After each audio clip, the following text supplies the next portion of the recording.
Good morning student. आज हम पढ़ेंगे तुलनात्मक राजनीति का अर्थ और उसकी प्रकृति।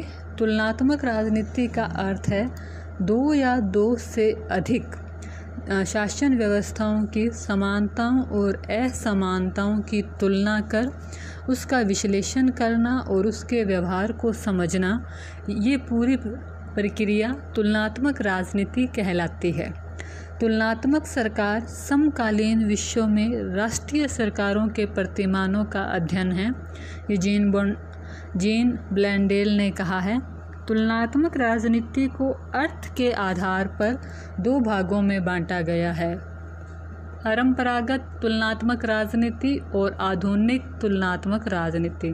परंपरागत तुलनात्मक राजनीतिक विचारक तुलनात्मक राजनीति में राज्य और राज्य से जुड़ी औपचारिक संस्थाएं, राजनीतिक दल, दबाव समूह के अध्ययन को शामिल करते हैं। अर्थात परंपरागत तुलनात्मक राजनीति का अर्थ है तुलनात्मक सरकारों का अध्ययन और आधुनिक दृष्टिकोण का अर्थ है तुलनात्मक राजनीति में राजनीतिक संस्थाओं व राजनीतिक व्यवहार की समानताओं व असमानताओं का अध्ययन करना। वो सिर्फ औपचारिक संस्थाओं का करते हैं परंपरागत वाले, और आधुनिक वाले राजनीतिक व्यवहार का भी करते हैं। तुलनात्मक राजनीतिक वृहत क्षेत्र का संकेत है जिसमें तुलनात्मक सरकारों, गैर शासकीय राजनीति, कबीलों, संप्रदायों, गैर राजकीय संगठनों की राजनीति का भी अध्ययन है। ये J.K. रॉबर्ट्स ने कहा है।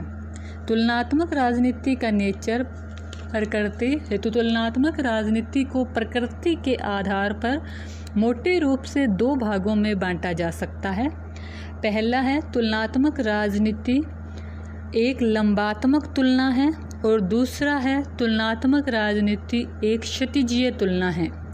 लंबात्मक तुलना में एक ही देश के विभिन्न स्तरों पर पाई जाने वाली सरकारों का अध्ययन किया जाता है। उदाहरण के लिए भारत के अंदर जैसे संघात्मक शासन है तो यहाँ पे शक्तियों का विभाजन केंद्र और राज्य स्तर पर है। तो केंद्र व राज्य स्तर की जो सरकारें हैं उनका अगर हम आपस में समानताएं असमानताओं के आधार पर अध्ययन करते हैं तो यह तुलनात्मक राजनीति का लंबवत स्वरूप है, अर्थात एक ही देश की विभिन्न सरकारों का अध्ययन करना। दूसरा है क्षितिजीय तुलना। क्षितिजीय तुलना में एक ही देश की विभिन्न समय पे जो सरकारें पाई जाती हैं उनका अध्ययन करना।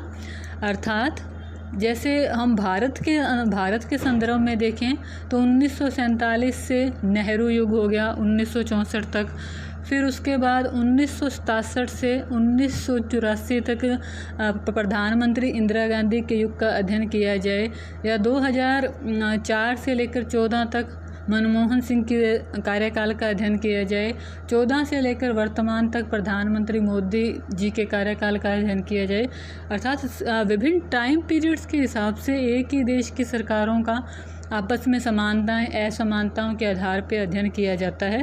तो यह क्षितिजीय तुलना होती है। इसमें एक तो हम एक ही देश के विभिन्न समय की सरकारों का अध्ययन कर सकते हैं, दूसरा हम विश्व के अंदर विभिन्न सरकारों का अध्ययन कर सकते हैं। जैसे अब वर्तमान में भारत में मोदी सरकार और अमेरिकी राष्ट्रपति के शासनकाल की तुलना की जा सकती है, या किसी भी देश के शासनाध्यक्ष के साथ आपस में तुलना की जाए उस टाइम पीरियड्स की, तो ये तुलना है, ये क्षितिजीय तुलना में आती है।